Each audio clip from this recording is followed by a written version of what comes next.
സ്വാഗതം എല്ലാ പ്രേക്ഷകർക്കും. ലോകം ചരിത്ര നിമിഷത്തിന് സാക്ഷിയായ നിമിഷങ്ങളാണ് കടന്നു പോകുന്നത്. നോക്കാം തലക്കെട്ടുകൾ.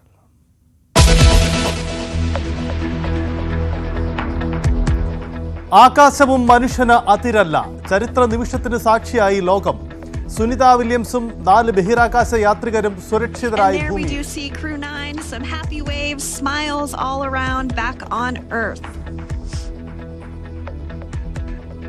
പേടകം സ്പാഷ് ഡൗൺ ചെയ്തത് 3:27-ന്.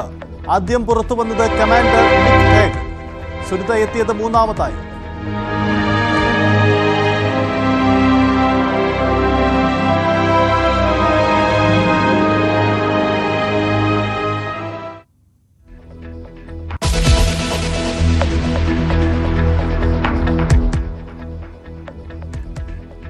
സുനിത വില്യംസിനെയും സംഘത്തെയും സ്വാഗതം ചെയ്ത് ലോകം.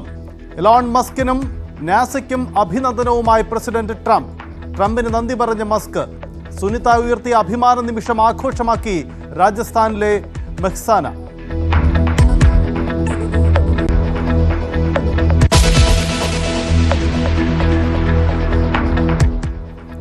ഗാസയിൽ ഇസ്രയേൽ ആക്രമണം തുടരുന്നു. ഇതുവരെ 500-ലേറെ പേർ കൊല്ലപ്പെട്ടതായി റിപ്പോർട്ട്. പരിക്കേറ്റവർ 600-ലേറെ.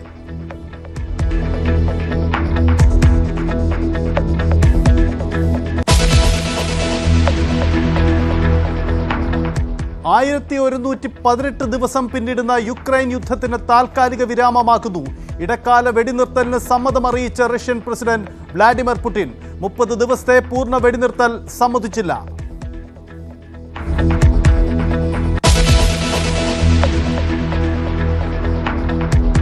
CPM പോലീസ് തർക്കത്തിന് പിന്നാലെ SI-മാരുടെ സ്ഥലം മാറ്റിയത് നിയമസഭയിൽ ചർച്ചയാകും. വിഷയം ഉന്നയിക്കാൻ പ്രതിപക്ഷം. SI-മാരെ മാറ്റിയത് തലശ്ശേരി മണ്ണോളിക്കാവിലുണ്ടായ സംഘർഷത്തിന് പിന്നാലെ. സർവകലാശാല ഭേദഗതി ബില്ലും നിയമസഭയിലേക്ക്.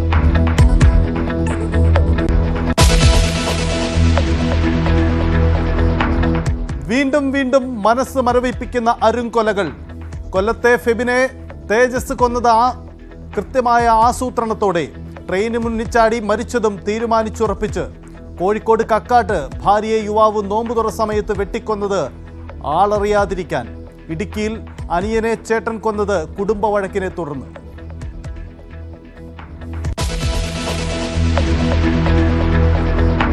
കണ്ണൂരിൽ 4 മാസമുള്ള കുട്ടിയെ കിണറ്റിലിട്ട് കൊന്ന 12-കാരിയെ കൂടുതൽ ചോദ്യം ചെയ്യില്ല. ജുവനൈൽ ജസ്റ്റിസ് ബോർഡിന് മുന്നിൽ ഹാജരാക്കി. ജുവനൈൽ ഹോമിലേക്ക് മാറ്റിയേക്കും. യാസിക മരിച്ചത് വെള്ളത്തിൽ വീണു തന്നെ.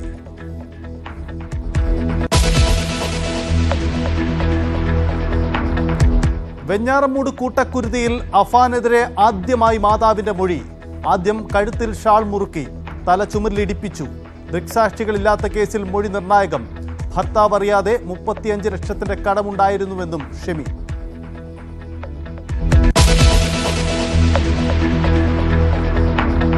നീതി തേടി സെക്രട്ടേറിയറ്റിന് മുന്നിൽ അംഗനവാടി ജീവനക്കാരും സമരത്തിന്.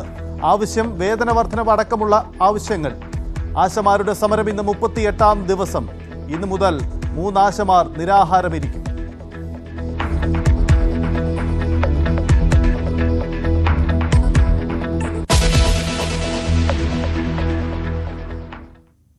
ചരിത്രവും ലോകവും സാക്ഷി.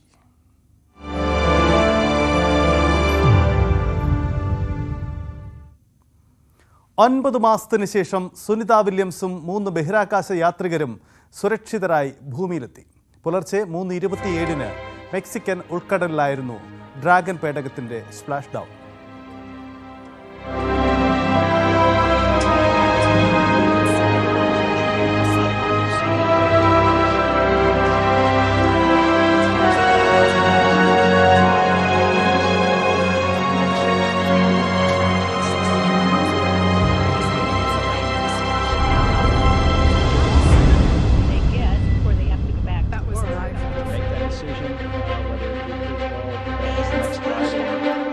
Start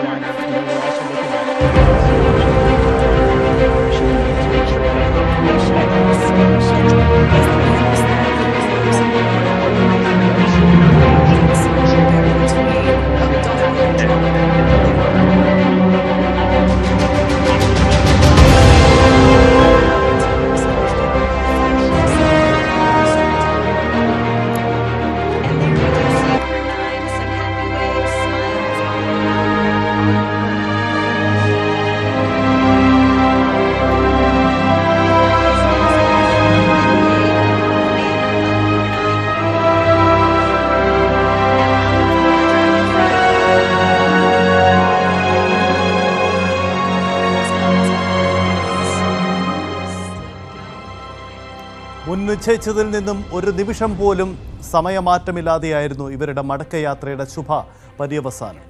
മൂന്നാമതായിട്ടാണ് സുനിത വില്യംസ് പേടകത്തിൽ നിന്നും പുറത്തേക്ക് വന്നത്.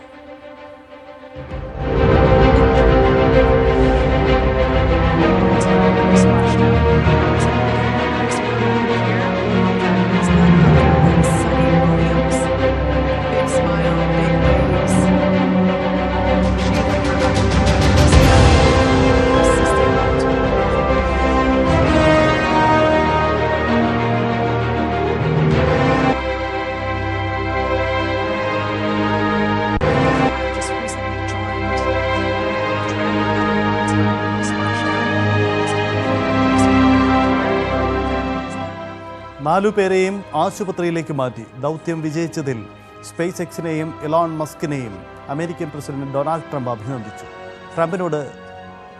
ട്രംപിനോടും നാസയോടും മസ്കും നന്ദി പറഞ്ഞു. ദൗത്യം സമ്പൂർണ്ണ വിജയമായിരുന്നെന്ന് നാസ പിന്നീട് വിശദീകരിച്ചു. Rehabilitation will continue.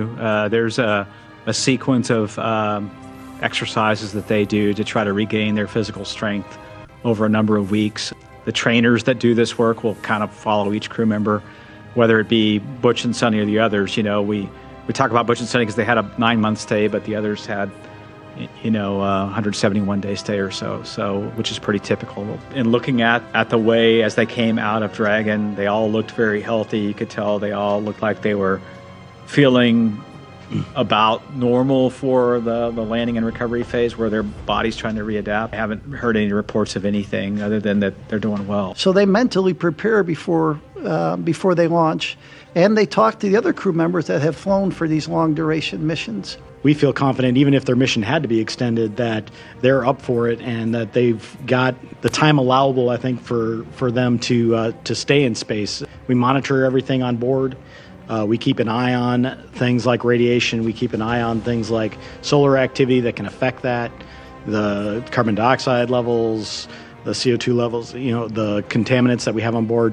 We have scrubbers and filters and things that take that out. So closing the distance there between Dolphin Cam back again. We can see that എല്ലാം തീരുമാനിച്ചുറപ്പിച്ചതുപോലെ ശാസ്ത്രലോകത്തിന് ഇത് അഭിമാന നിമിഷമാണ്. എല്ലാവരും ആകാംക്ഷയോടെ കാത്തുനിന്ന ആ സസ്പെൻസ് ഒടുവിൽ പൂർത്തിയാവും. ശ്രീജ ശ്യാം ചേരുന്നു. ശ്രീജ, നാസയെ സംബന്ധിച്ച് ഒരു യൂഷ്വൽ പ്രാക്ടീസ് ആവാം, കാരണം നിരന്തരമായി ISSലേക്ക് ആളുകൾ വന്നു പോകുന്നു. പക്ഷേ സുനിത വില്യംസിൻ്റെയും സംഘത്തിൻ്റെയും മടക്കയാത്രയും അവരുടെ ആ യാത്രയും എല്ലാം ഏറെ ആകാംക്ഷകളുണ്ടായിരുന്നു, പലതുകൊണ്ടും പല കാരണങ്ങൾ കൊണ്ടും. ഒരുപക്ഷെ അവർ ഇന്ത്യൻ വംശജ എന്നതും അവരുടെ ഇന്ത്യൻ ബന്ധങ്ങളുമൊക്കെ കൂടുതൽ മലയാളികൾക്കും അല്ലെങ്കിൽ ഇന്ത്യക്കാർക്കുമൊക്കെ കൂടുതൽ താല്പര്യം ജനിപ്പിച്ചിരിക്കാം. എന്തു തന്നെയായാലും ഈ മടക്കയാത്ര ചരിത്രമാവുകയല്ലേ? എന്തായിരുന്നു അതിൻ്റെ ഘട്ടങ്ങൾ, അതിൻ്റെ പൂർത്തീകരണം? തീർച്ചയായും സജിത്ത്, ഇത് ഒരു ചരിത്ര നിമിഷമാണ്. ഒരുപക്ഷെ ചരിത്രത്തിൻ്റെ ഈ ഘട്ടത്തിൽ ഇതെല്ലാം നേരിട്ട് കാണാൻ ഭാഗ്യമുണ്ടായ ഒരു തലമുറയാണ് ഇത് എന്ന് നിസ്സംശയം പറയാം. കാരണം നമുക്കൊക്കെ ഇതൊക്കെ വായിച്ചു കേട്ട് പരിചയമുള്ള കാര്യങ്ങളായിരുന്നെങ്കിൽ ഇന്ന് അതെല്ലാം നേരിട്ട് കാണാൻ നമുക്ക് ഭാഗ്യമുണ്ടായിരിക്കുന്നു. ഇന്ന് പുലർച്ചെ 3:27 എല്ലാം നിശ്ചയിച്ചുറപ്പിച്ചതുപോലെ മെക്സിക്കൻ കടലിൽ ഫ്ലോറിഡ തീരത്തോട് ചേർന്ന് സ്പേസ് എക്സിൻ്റെ ഡ്രാഗൺ പേടകം സ്പ്ലാഷ് ഡൗൺ ചെയ്തു. അതായത് വെള്ളത്തിലേക്ക് വന്നു പതിച്ചു. അവിടെ എല്ലാം നേരത്തെ നിശ്ചയിച്ചുറപ്പിച്ച പ്രകാരം അവിടെ കാത്തുനിൽപ്പ് ഉണ്ടായിരുന്നു. ആ ഒരു ടൈം ലൈനിലേക്ക് പോവുകയാണെങ്കിൽ 3:27 ആ സമയത്ത് സ്പ്ലാഷ് ഡൗൺ. അത് കഴിഞ്ഞ് Butch Wilmore, Nick Hague, Alexander Gorbunov എന്നീ 3 യാത്രക്കാരാണ് സുനിത വില്യംസിനൊപ്പം ഉണ്ടായിരുന്നത്. ഇതിൽ ബുച്ച് വിൽമോറും സുനിത വില്യംസും നമുക്കറിയാവുന്നതുപോലെ കഴിഞ്ഞ ജൂൺ മുതൽ ബഹിരാകാശ നിലയത്തിലായിരുന്നു ഉണ്ടായിരുന്നത്. സ്പേസ് എക്സിൻ്റെ ക്രൂ 9 ദൗത്യത്തിൻ്റെ ഭാഗമായി അവിടെ എത്തിയവരാണ് മറ്റ് 2 പേർ, നിക് ഹേഗും അലക്സാണ്ടർ ഗോർബുനയും. അതായത് ഈ സ്പേസ് എക്സിൻ്റെ ക്രൂ 9 ദൗത്യം നടക്കാനിരിക്കെയാണ് സ്റ്റാർ ലൈനർ ഷിപ്പിൽ അങ്ങോട്ട് പോയ ഇവർ 2 പേരും, സുനിതയും ബുച്ചും, അവിടെ താൽക്കാലികമായി കുടുങ്ങിപ്പോവുക എന്നത് ഇപ്പോഴും നമ്മൾ ഉപയോഗിക്കുന്ന വാക്കുകളാണ്. അതിനെ ഒരു എക്സ്റ്റെൻഡഡ് മിഷൻ എന്ന രീതിയിലാണ് നാസ ഇപ്പോഴും കാണുന്നത്. ഇന്ന് രാവിലെ, അതായത് നമ്മുടെ സമയം ഇന്ന് രാവിലെ അമേരിക്കയിൽ വൈകിട്ടാണ് ഈ സ്പേസ് എക്സിൻ്റെ ഡ്രാഗൺ ക്രൂ പേടകം എത്തിയ ശേഷമുള്ള വാർത്താ സമ്മേളനത്തിൽ മിഷൻ വിജയകരമാണെന്ന് പ്രഖ്യാപിക്കുന്ന ആ വാർത്താ സമ്മേളനത്തിലും നാസ പറയുന്നത് ഇതൊരു എക്സ്റ്റെൻഡഡ് മിഷൻ ആയിരുന്നു എന്നാണ്.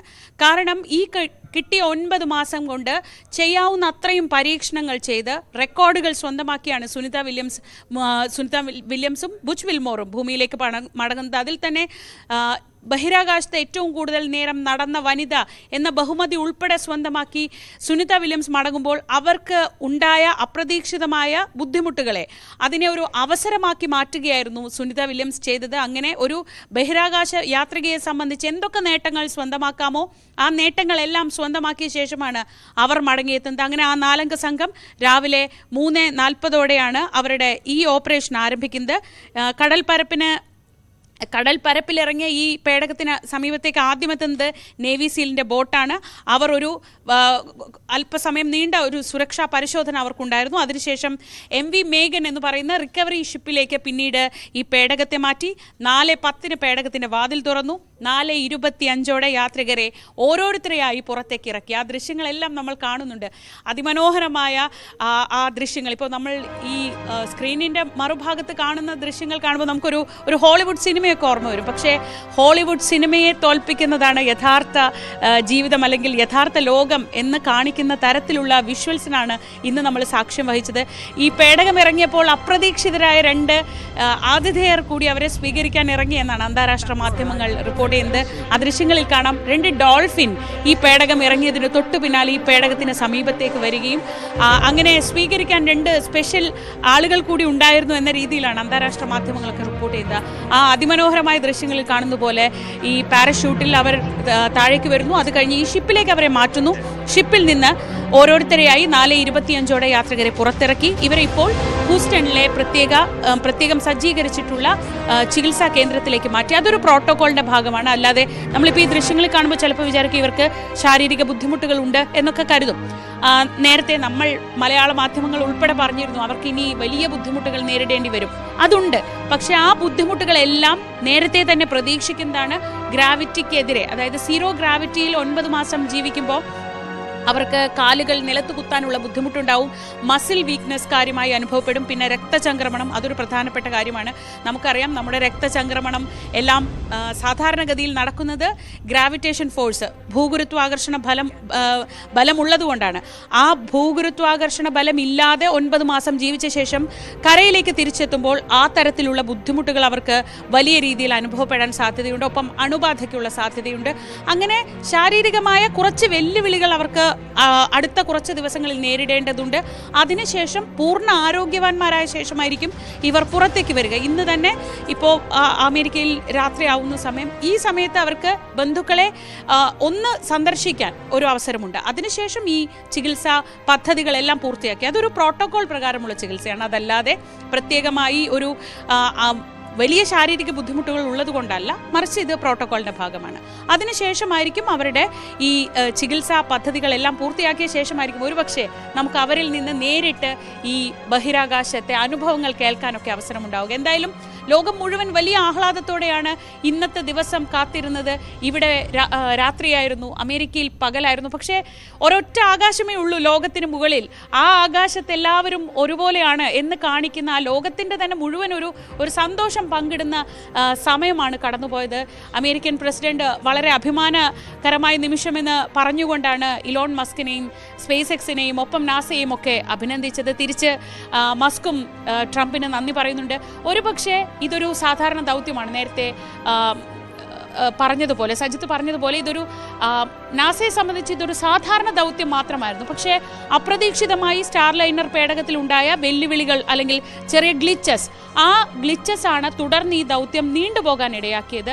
അതിനുശേഷമാണ് സ്പേസ് എക്സ് ഓഗസ്റ്റിൽ ഈ ക്രൂ 9 മിഷന്റെ ഭാഗമായി ഇവരെ തിരിച്ചു കൊണ്ടുവരുന്നതിനെ കുറിച്ച് ആലോചിക്കുന്നത്. സെപ്റ്റംബറിലാണ് ഈ ഡ്രാഗൺ പേടകം അവിടേക്ക് എത്തുന്നത്. ക്രൂ 9 മിഷന്റെ ഭാഗമായി അതവിടെ ഡോക്ക് ചെയ്തിരുന്നു. അതിൽ പോയ 2 പേർ മാത്രമാണ് പോയത്. സാധാരണഗതിയിൽ എത്ര സീറ്റാണോ ഉള്ളത് അത്ര യാത്രികരാണ് പോവുക. പക്ഷേ ഈ സ്പേസ് എക്സിന്റെ ക്രൂ 9 പേടകം പോയത് 2 യാത്രികരായിട്ടാണ്. 2 സീറ്റ് ഒഴിച്ചിട്ടിരുന്നു. ആ 2 സീറ്റിലാണ് ഇപ്പോൾ ബാക്കിയുള്ളവരെയും കൊണ്ട്, സുനിത വില്യംസിനെയും ബുച്ച് വിൽമോറിനെയും കൊണ്ട് തിരികെ എത്തിയിരിക്കുന്നത്. അങ്ങനെ ലോകം മുഴുവൻ കാത്തിരുന്ന ആ മടങ്ങിവരവ് നമ്മൾ ഈ നിമിഷത്തിൽ എല്ലാവരും ആഘോഷിക്കുകയാണ്. ചരിത്ര നിമിഷമാണ്. എന്തുകൊണ്ടും എല്ലാ അർത്ഥത്തിലും ശാസ്ത്രലോകത്തിന്റെ വളർച്ചയിൽ ഈ തലമുറയ്ക്ക് അഭിമാനം കൊള്ളാൻ കഴിയുന്ന ഘട്ടങ്ങളിലൂടെയാണ് നമ്മൾ കടന്നു പോകുന്നത്. 9 മാസങ്ങൾക്ക് ശേഷം ഭൂമിയിൽ തിരിച്ചെത്തിയ ബഹിരാകാശ യാത്രികരായ സുനിത വില്യംസും ബുച്ച് വിൽമോറും സന്തോഷത്തോടെ കൈവീശിയാണ് പേടകത്തിൽ നിന്നും പുറത്തേക്ക് വന്നത്. ചുറ്റിലും കൂടിയവർ 4 പേരെയും സ്വീകരിച്ചത് കൈയടിയോടെയാണ്. സുരക്ഷിതരായി കപ്പലിലെത്തിയ പേടകത്തിൻ്റെ റിക്കവറി 30 മിനിറ്റിനകമാണ് പൂർത്തിയാക്കിയത്.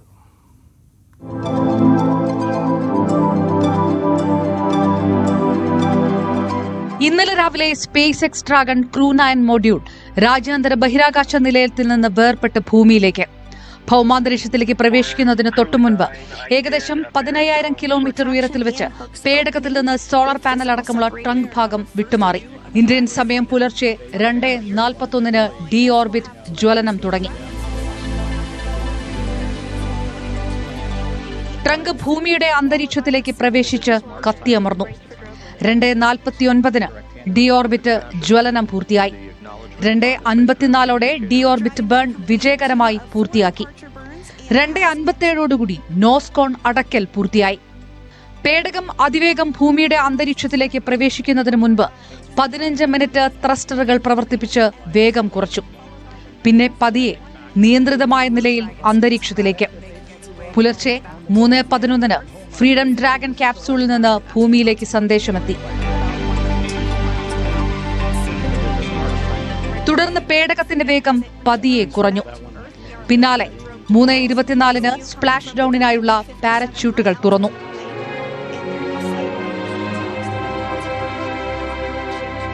ഇന്ത്യൻ സമയം പുലർച്ചെ 3:40 പേടകവുമായി ഫ്ലോറിഡ തീരത്തെ അറ്റ്ലാന്റിക് സമുദ്രത്തിലേക്ക് 4 പാരച്യൂട്ടുകളും സാവധാനം പറന്നിറങ്ങി. Whether it be Crew 12 as the next flight or Starliner, we're also looking at some options for Starliner should we need to. കടൽപ്പരപ്പിലിറങ്ങിയ പേടകത്തിനടുത്തേക്ക് ആദ്യം എത്തിയത് നേവി സീലിന്റെ ബോട്ട്.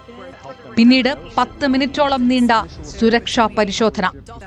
ശേഷം 3:55 പേടകത്തെ MV മേഘൻ എന്ന റിക്കവറി ഷിപ്പിലേക്ക് മാറ്റി.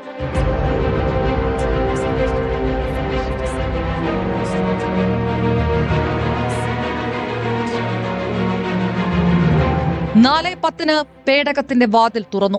4:17 പേടകത്തിനകത്ത് നിന്ന് ആദ്യത്തെ അംഗം കമാൻഡർ നിക് ഹേഗ് പുറത്തിറങ്ങി. We can see folks on board clapping as our first crew member.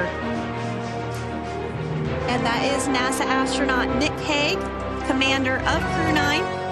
4:20 Alexander ഗോർബനേവ് പുറത്തേക്ക്. 4:21 മൂന്നാമതായി സുനിത വില്യംസ് പുറത്തിറങ്ങി. ചിരിയോടെ ചുറ്റുമുള്ളവരെ അഭിവാദ്യം ചെയ്ത Sunitha. That is none other than Sunny Williams. Big smile, big waves. 4:22 നാലാമതായി ബുച്ച് വിൽമോറും പുറത്തേക്ക്. 4:25 യാത്രികരെല്ലാവരും പുറത്തിറങ്ങി. 4 പേരും പുറത്തിറങ്ങിയത് നിറഞ്ഞ ചിരിയോടെ. ചുറ്റിലും കൂടിയവർ സ്വീകരിച്ചത് കയ്യടികളോടെ. പിന്നീട് ഇവരെ പ്രത്യേക സ്ട്രെച്ചറിൽ മെഡിക്കൽ പരിശോധനകൾക്കായി നാസയുടെ ഹൂസ്റ്റണിലെ കേന്ദ്രത്തിലേക്ക് കൊണ്ടുപോയി. Once again, some elation and cheers there from Butch Wilmore, as we mentioned before. International desk news 18.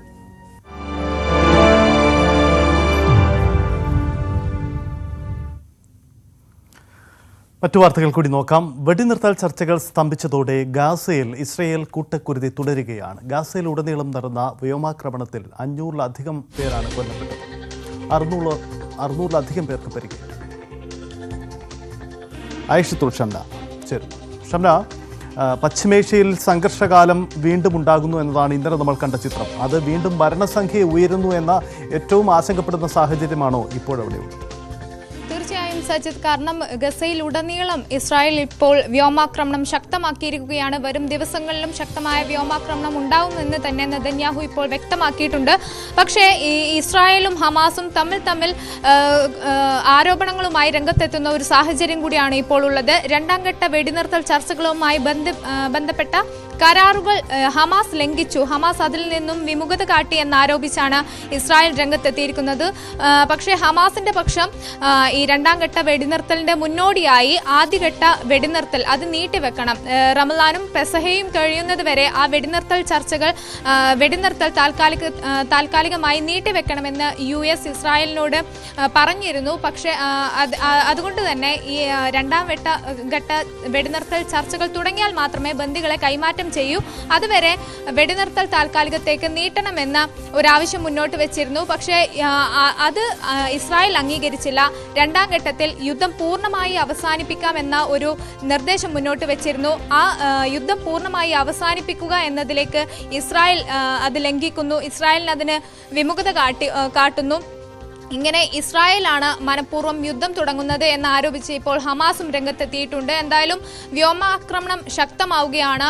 ഓരോ നിമിഷവും മരണം കൂടുന്നു. ഒപ്പം കൊല്ലപ്പെട്ടവരിലേറെയും കുട്ടികളാണ് എന്നതാണ് പുറത്തുവരുന്ന കണക്കുകൾ. 300-ലേറെ കുട്ടികൾ ഗസയിൽ കൊല്ലപ്പെട്ടു എന്നതാണ് ഏറ്റവും ഒടുവിലത്തെ റിപ്പോർട്ട്. സജിത്, അതാണ് ഗസയുടെ സാഹചര്യം, അതാണ് പശ്ചിമേഷ്യൻ സംഘർഷ കാലഘട്ടം നിലനിൽക്കുന്നു. അവിടുത്തെ സംഘർഷം ഏറ്റവും രൂക്ഷമായ ഒരു കാലഘട്ടത്തിലൂടെ വീണ്ടും കടന്നു പോവുകയാണ്. നമ്മൾ പോകുന്നത് ഇനിയും യുക്രൈൻ റഷ്യ സംഘർഷ വാർത്തകളിലേക്കാണ്. യുക്രൈൻ യുദ്ധത്തിൽ താൽക്കാലിക വെടിനിർത്തലിന് സമ്മതമറിയിച്ച് റഷ്യൻ പ്രസിഡന്റ് വ്ളാഡിമിർ പുടിൻ. യുക്രൈൻ്റെ ഊർജ്ജോൽപാദന കേന്ദ്രങ്ങളെ ലക്ഷ്യമിടുന്നത് താൽക്കാലികമായി നിർത്തിവെക്കുമെന്ന് US പ്രസിഡന്റ് ഡൊണാൾഡ് ട്രംപുമായുള്ള ഫോൺ സംഭാഷണത്തിൽ ധാരണയായി. എന്നാൽ 30 ദിവസത്തെ പൂർണ്ണ വെടിനിർത്തലെന്ന ട്രംപിന്റെ ആവശ്യം പുടിൻ നിരാകരിച്ചിട്ടുമുണ്ട്. യുദ്ധം ഒരിക്കലും തുടങ്ങാൻ പാടില്ലായിരുന്നുവെന്ന് ഇരു കൂട്ടരും അംഗീകരിച്ചതായി ഫോൺ സംഭാഷണത്തിന് ശേഷം വൈറ്റ് ഹൌസ് പുറത്തിറക്കിയ പ്രസ്താവനയിൽ പറയുന്നു. നിർണായക തീരുമാനങ്ങൾ കൈക്കൊണ്ട ഫോൺ സംഭാഷണം 1.5 മണിക്കൂർ നീണ്ടു. 30 ദിവസത്തെ ഊർജ്ജ കേന്ദ്രങ്ങൾ ആക്രമിക്കരുതെന്ന ട്രംപിന്റെ നിർദ്ദേശം പുടിൻ അംഗീകരിച്ചു. പക്ഷേ പൂർണ്ണ വെടിനിർത്തൽ എന്ന ട്രംപിന്റെ ആവശ്യം പുടിൻ നിരാകരിച്ചു. യുക്രൈനുള്ള സൈനിക സഹായം പാശ്ചാത്യ രാജ്യങ്ങൾ പൂർണ്ണമായി നിർത്തിയ ശേഷമേ ട്രംപിന്റെ പദ്ധതി അംഗീകരിക്കാനാകൂ എന്ന് പുടിൻ നിലപാടെടുത്തു. ട്രംപിന്റെ പദ്ധതി കഴിഞ്ഞയാഴ്ച യുക്രൈൻ അംഗീകരിച്ചിരുന്നു. എന്നാൽ സമ്പൂർണ്ണ വെടിനിർത്തൽ കരാർ കൊണ്ടുവരാനുള്ള ചർച്ചകൾ തുടരാൻ ട്രംപും പുടിനും തമ്മിൽ ധാരണയായി. ഭാവിയിൽ പ്രശ്നങ്ങൾ ഉണ്ടാകാതിരിക്കുന്നതിനായുള്ള സഹകരണത്തിന്റെ സാധ്യതകളും ഇരു നേതാക്കളും ചർച്ച ചെയ്തു. മാത്രമല്ല, നിബന്ധനകളുടെ ഒരു നീണ്ട പട്ടിക തന്നെ പുടിൻ മുന്നോട്ട് വെച്ചിട്ടുണ്ട്. റഷ്യയുടെ സുരക്ഷാ താൽപര്യങ്ങളും യുദ്ധത്തിന്റെ മൂലകാരണവും കണക്കിലെടുക്കണമെന്ന് പുടിൻ ട്രംപിനോട് പറഞ്ഞു. യുക്രൈനുള്ള എല്ലാ വിദേശ സൈനിക സഹായവും ഇന്റലിജൻസ് സഹായങ്ങളും പൂർണ്ണമായും നിർത്തലാക്കണമെന്ന് റഷ്യൻ പ്രസിഡന്റ് ആവശ്യപ്പെട്ടു. താൽക്കാലിക വെടിനിർത്തൽ യുക്രൈൻ സൈന്യത്തിന് ആക്രമണം നടത്താൻ സമയം നൽകുമെന്നതായിരുന്നു റഷ്യൻ പ്രസിഡന്റ് പ്രധാന ആശങ്ക. അതിനാലാണ് US മധ്യസ്ഥതയെ അംഗീകരിക്കുമ്പോഴും അവർ മുന്നോട്ട് വെച്ച വെടിനിർത്തൽ കരാറിൽ പല ഉപാധികളും റഷ്യ മുന്നോട്ട് വെച്ചത്. അതേസമയം യുക്രൈനും റഷ്യയും തമ്മിൽ 175 യുദ്ധ തടവുകാരെ പരസ്പരം വെച്ചുമാറുന്ന കാര്യം പുടിൻ ട്രംപിന് മുന്നിൽ അവതരിപ്പിച്ചു. മാരകമായി പരിക്കേറ്റ് റഷ്യയുടെ പിടിയിലായ 23 യുക്രൈൻ സൈനികരെ വിട്ടുകൊടുക്കാമെന്നും പുടിൻ വ്യക്തമാക്കി. News desk, News 18. ഒരു ചെറിയ ഇടവേളയാണ്, വേഗത്തിൽ മടങ്ങി വരാം.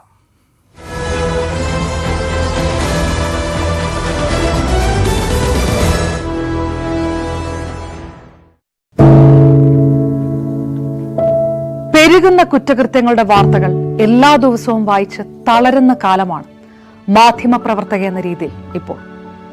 അതിൽ മിക്കതിലും കാരണം ലഹരിയാണെന്നും പ്രതികളാകുന്നതും ഇരകളാകുന്നതും പുതിയ തലമുറയിലെ കുട്ടികളാണെന്ന് കൂടി പറയേണ്ടി വരുമ്പോൾ രക്ഷാകർത്താവ് എന്ന നിലയിൽ സമാധാനം പോലും കെട്ടുപോകുന്ന സമയമാണ്. ആരെയാണ് തിരുത്തുക?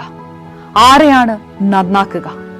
ഈ പുതിയ തലമുറയാണോ അതോ അവർക്ക് മാതൃകയാകേണ്ട നമ്മളെ തന്നെയാണോ? 4ാമത്തെ പെഗിൽ ഐസ് ക്യൂബ് വീഴുമ്പോൾ ഞാൻ എവിടെ എത്തുമെന്ന് പറയുന്ന നായകനെ വേണ്ട എന്ന് പറയാൻ ഒരിക്കലും നമുക്ക് കഴിഞ്ഞിട്ടില്ല. എല്ലാ പ്രതിസന്ധികളിൽ നിന്നും എഴുന്നേറ്റ് വരാൻ ലഹരി ഒപ്പം വേണമെന്നും വിഷമത്തിലും സന്തോഷത്തിലുമെല്ലാം ലഹരി കൂടെ ഉണ്ടാകണം എന്ന് പറഞ്ഞ തലമുറയാണ് നമ്മുടേത്. ലഹരിക്ക് കുടുംബ സദസ്സുകളിൽ ഉണ്ടായിരുന്ന ടാബു പോലും തുടച്ചു കളഞ്ഞ തലമുറയാണ് നമ്മുടേത്. അച്ഛനും അമ്മയും കുട്ടികളുടെ മുന്നിലിരുന്ന് മദ്യപിക്കുന്ന കാലത്ത് ഇതിലും വലിയ ലഹരിയിലേക്ക് കടക്കരുതെന്ന് കുട്ടികളോട് ആ രക്ഷിതാക്കൾക്ക് എങ്ങനെയാണ് പറയാൻ കഴിയുക? നോക്കൂ, കൈവിട്ടു പോകുന്നത് നമുക്കാണ്. അതിന്റെ വലിയ വിപത്ത് അനുഭവിക്കുന്നത് പുതിയ തലമുറയും. ലഹരിക്ക് അടിമയാകാതിരിക്കൂ, സ്വതന്ത്രരാകും. Live free, live drug free.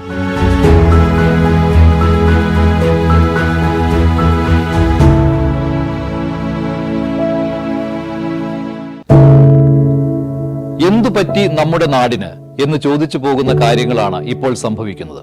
എന്തൊക്കെയാണ് നമ്മുടെ യുവതലമുറ തെരുവുകളിൽ കാട്ടിക്കൂട്ടുന്നത്? കൊല്ലാൻ പോലും മടികാട്ടാത്ത ഇവർ സ്വബോധത്താൽ ഇങ്ങനെയൊന്നും ചെയ്യില്ല. നാടിന്റെ അഭിമാനമായി വളരേണ്ട യുവത്വത്തെ ഇങ്ങനെ പോകാൻ അനുവദിച്ചുകൂടാ. നമ്മൾ ഓരോരുത്തരും മാതാപിതാക്കൾ കൂടിയാണ്. നേർവഴിക്ക് നടത്താൻ, തെറ്റുകൾ പറഞ്ഞു മനസ്സിലാക്കാൻ നമുക്ക് കഴിയണം. ഇപ്പോഴത്തെ അക്രമ സംഭവങ്ങളിൽ 99% ലഹരിയുടെ, പ്രത്യേകിച്ച് ഗുരുതരമായ ആരോഗ്യ പ്രശ്നങ്ങളിലേക്ക് കൊണ്ടുവന്നെത്തിക്കുന്ന ഡ്രഗ്സിന്റെ ഉപയോഗമുണ്ടെന്ന് മനസ്സിലാക്കിയിട്ടുണ്ട്. ഇത് നിസ്സാരമല്ല. കണ്ടില്ലെന്ന് നടിക്കാൻ ആർക്കുമാവില്ല. ജീവിതം ഒട്ടേറെ ബാക്കിയുണ്ടെന്ന് യുവതലമുറ മനസ്സിലാക്കണം. സ്നേഹിക്കാൻ, സർഗാത്മകത, ലഹരിയുടെ സഹായമില്ലാതെ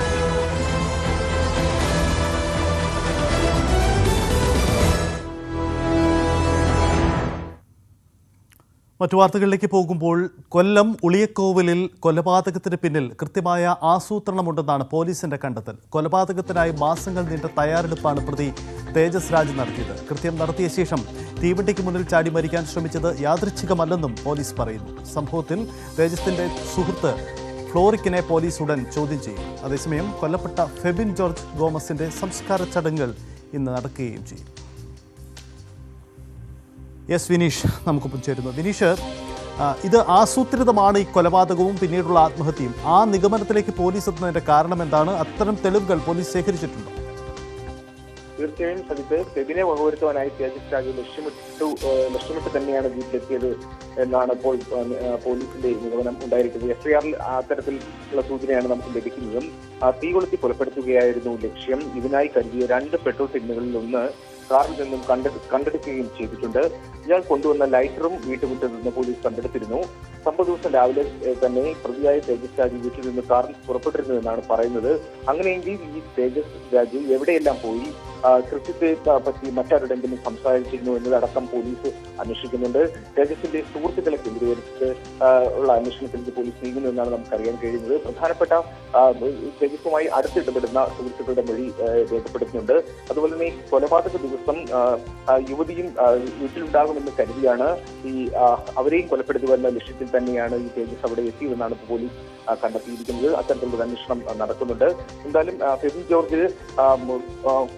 ജോർജ് ഗോമസിന്റെ പോസ്റ്റ്മോർട്ടം നടപടികൾ കഴിഞ്ഞ ദിവസം പൂർത്തിയാക്കിയിരുന്നു. മൃതശരീരം വീട്ടിലാണ് ഉള്ളത്. ഏകദേശം പൊതുദർശനത്തിൽ ഇപ്പോൾ എത്തിയിരിക്കുന്ന സാഹചര്യമാണുള്ളത്. 10:30 കൊല്ലം KSRTC ബസ് സ്റ്റാൻഡിന് എതിർവശത്തുള്ള UM ഇടവക സെമിത്തേരിയിലാണ് സംസ്കാര ചടങ്ങുകൾ നടക്കുക. 10 മണിവരെ വീട്ടിൽ പൊതുദർശനം ഉണ്ടാകും എന്നാണ് അറിയിച്ചിരുന്നത്. ഉളിയക്കോവിൽ കൊല്ലത്തെ കൊലപാതകം ആസൂത്രിതമെന്ന് തന്നെയാണ് പോലീസിന്റെ കണ്ടെത്തലും. അത്തരം നിഗമനങ്ങളിലേക്കാണ് പോലീസ് എത്തിച്ചേരുന്നത്. കോഴിക്കോട് കക്കാട് ഭാര്യ ഷിബിലയെ വെട്ടിക്കൊന്ന കേസിൽ പിടിയിലായ ഭർത്താവ് യാസിർ കരുതിക്കൂട്ടിയാണ് ആക്രമണത്തിനെത്തിയതെന്നാണ് പ്രാഥമികമായി പോലീസിന്റെ നിഗമനം. പ്രതി നോമ്പുതുറ സമയം തന്നെ ആക്രമണത്തിന് തെരഞ്ഞെടുത്തത് ആൾപെരുമാറ്റം കുറയുമെന്ന ധാരണയിലാണെന്നും പോലീസ് സംശയിക്കുന്നു. പരിക്കേറ്റ അച്ഛൻ അബ്ദുൾ റഹ്മാനും അമ്മ ഹസീനയും കോഴിക്കോട് മെഡിക്കൽ കോളേജ് ആശുപത്രിയിൽ ചികിത്സയിലാണ്. മരിച്ച ഷിബിലയുടെ പോസ്റ്റ്മോർട്ടം നടപടികൾ ഇന്ന് പൂർത്തിയാക്കും. അതേസമയം പ്രതിയെ വിശദമായി ചോദ്യം ചെയ്യുന്നത് തുടരുകയാണ്. ഫോറൻസിക് സംഘം ഇന്ന് സംഭവം നടന്ന കക്കാട്ടെ വീട്ടിലെത്തി പരിശോധിക്കും. MS അനീഷ് കുമാർ ചേരുന്നു കോഴിക്കോട് നിന്ന്. അനീഷ്, എന്താണ് ഇത് സംബന്ധിച്ച്? ഈ കേസും ആസൂത്രിതം എന്ന് തന്നെയാണോ? കൊലപാതകം ആസൂത്രിതമെന്നാണോ പോലീസിന്റെ നിഗമനം?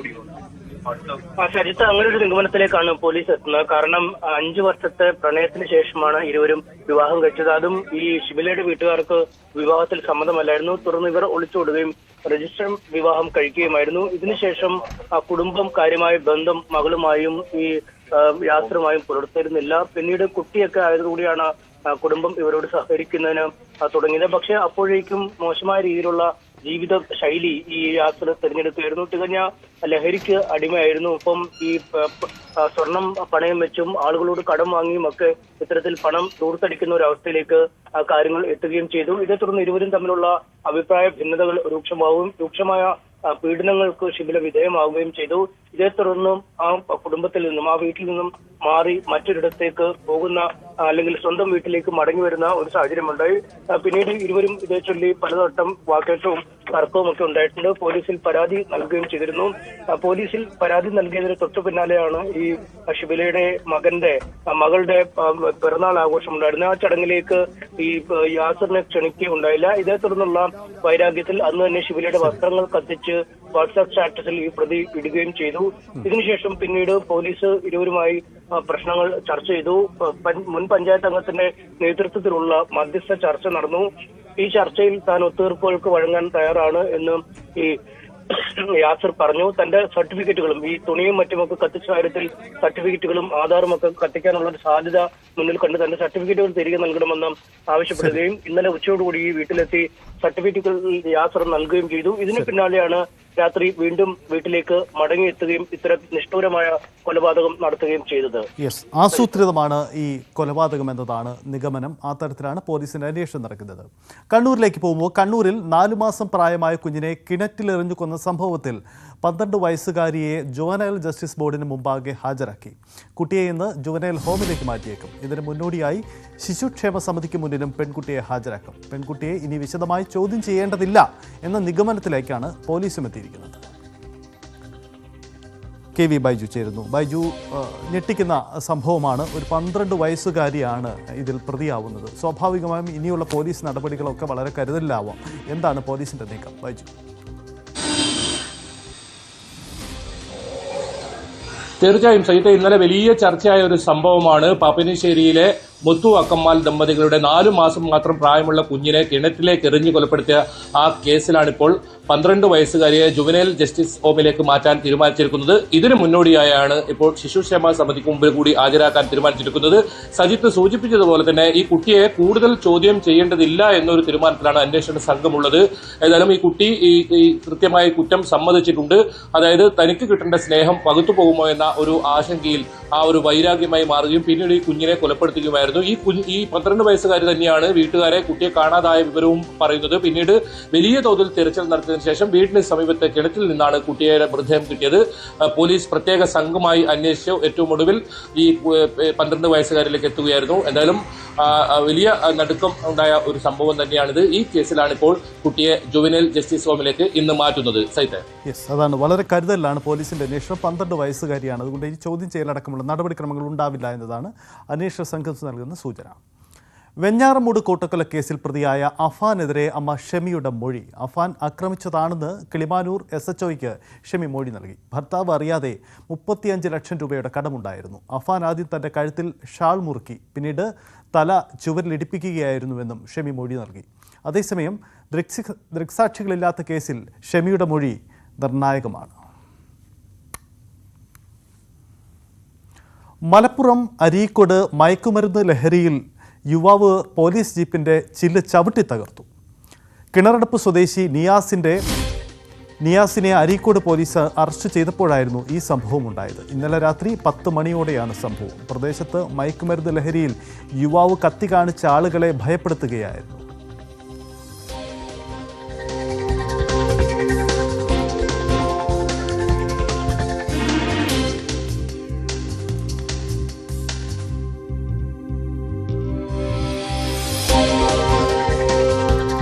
CV അനുമോദ് ചേരുന്നു. അനുമോദ്, കഴിഞ്ഞ ദിവസം കോട്ടയത്ത് അറസ്റ്റ് ചെയ്ത ലഹരി കേസിലെ പ്രതി പോലീസിനെ ഉപദേശിക്കുകയായിരുന്നു. എന്താണ് ലഹരി, അതിൻ്റെ കാര്യങ്ങളൊക്കെ. ഇതുവരെ നേരെ തിരിച്ച് പോലീസിന്റെ ജീപ്പിന് നേരെ ആക്രമിക്കുന്നു. എന്താണ് സംഭവിച്ചത്?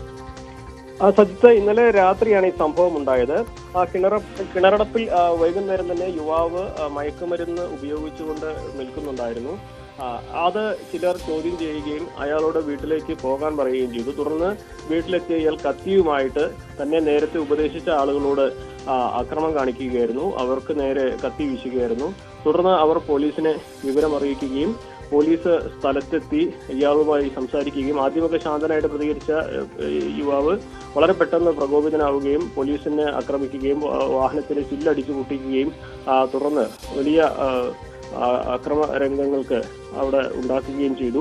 തുടർന്ന് പോലീസ് ബലം പ്രയോഗിച്ച് ഇയാളെ കസ്റ്റഡിയിലെടുത്ത് കൊണ്ടുപോയി. ഇപ്പോൾ ഇയാളെ കോടതിയിൽ ഹാജരാക്കുന്നതിന് മുന്നോടിയുള്ള നടപടികൾ പൂർത്തീകരിക്കുകയാണ്. ഇയാൾ മുമ്പ് മോഷണ കേസിൽ പ്രതിയായിട്ടുണ്ട്, ലഹരി കൈവശം വെച്ചതിനുള്ള കേസിലും പ്രതിയായിട്ടുണ്ട്.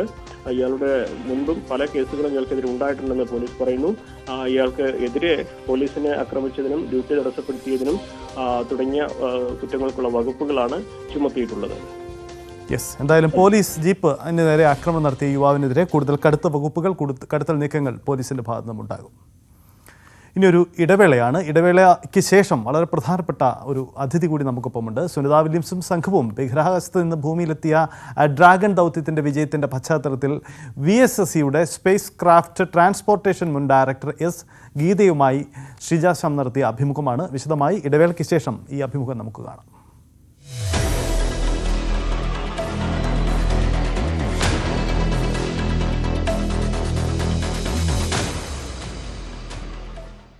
ഭർത്താവ് ഉപേക്ഷിച്ചാൽ സ്ത്രീക്കും കുഞ്ഞിനും അഭയം ആത്മഹത്യ മാത്രമോ? ഏറ്റുമാനൂരിലെ ഷൈനിയുടെയും മക്കളുടെയും മരണം നമ്മളോട് പറയുന്നത് എന്താണ്? വിവാഹത്തോടെ സ്ത്രീ പിറന്ന വീട്ടിൽ നിന്നും പുറന്തള്ളപ്പെടുന്നു. അവൾക്കും വേണ്ടേ കയറി ചെല്ലാൻ ഒരിടം? ന്യൂസ് 3 ക്യാമ്പയിൻ അവളുടെ ഇടം എവിടെ?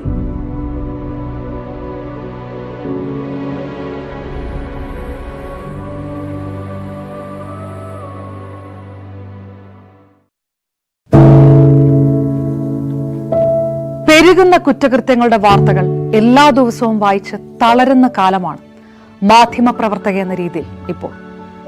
അതിൽ മിക്കതിലും കാരണം ലഹരിയാണെന്നും പ്രതികളാകുന്നതും ഇരകളാകുന്നതും പുതിയ തലമുറയിലെ കുട്ടികളാണെന്ന് കൂടി പറയേണ്ടി വരുമ്പോൾ രക്ഷാകർത്താവ് എന്ന നിലയിൽ സമാധാനം പോലും കെട്ടുപോകുന്ന സമയമാണ്. ആരെയാണ് തിരുത്തുക? ആരെയാണ് നന്നാക്കുക? ഈ പുതിയ തലമുറയാണോ അതോ അവർക്ക് മാതൃകയാകേണ്ട നമ്മളെ തന്നെയാണോ? 4ാമത്തെ പെഗിൽ ഐസ് ക്യൂബ് വീഴുമ്പോൾ ഞാൻ എവിടെ എത്തുമെന്ന് പറയുന്ന നായകനെ വേണ്ട എന്ന് പറയാൻ ഒരിക്കലും നമുക്ക് കഴിഞ്ഞിട്ടില്ല. എല്ലാ പ്രതിസന്ധികളിൽ നിന്നും എഴുന്നേറ്റ് വരാൻ ലഹരി ഒപ്പം വേണമെന്നും വിഷമത്തിലും സന്തോഷത്തിലുമെല്ലാം ലഹരി കൂടെ ഉണ്ടാകണം എന്ന് പറഞ്ഞ തലമുറയാണ് നമ്മുടേത്. ലഹരിക്ക് കുടുംബ സദസ്സുകളിൽ ഉണ്ടായിരുന്ന ടാബു പോലും തുടച്ചു കളഞ്ഞ തലമുറയാണ് നമ്മുടേത്. അച്ഛനും അമ്മയും കുട്ടികളുടെ മുന്നിലിരുന്ന് മദ്യപിക്കുന്ന കാലത്ത് ഇതിലും വലിയ ലഹരിയിലേക്ക് കടക്കരുതെന്ന് കുട്ടികളോട് ആ രക്ഷിതാക്കൾക്ക് എങ്ങനെയാണ് പറയാൻ കഴിയുക? നോക്കൂ, കൈവിട്ടു പോകുന്നത് നമുക്കാണ്. അതിന്റെ വലിയ വിപത്ത് അനുഭവിക്കുന്നത് പുതിയ തലമുറയും. ലഹരിക്ക് അടിമയാകാതിരിക്കൂ, സ്വതന്ത്രരാകൂ. Live free, live drug free.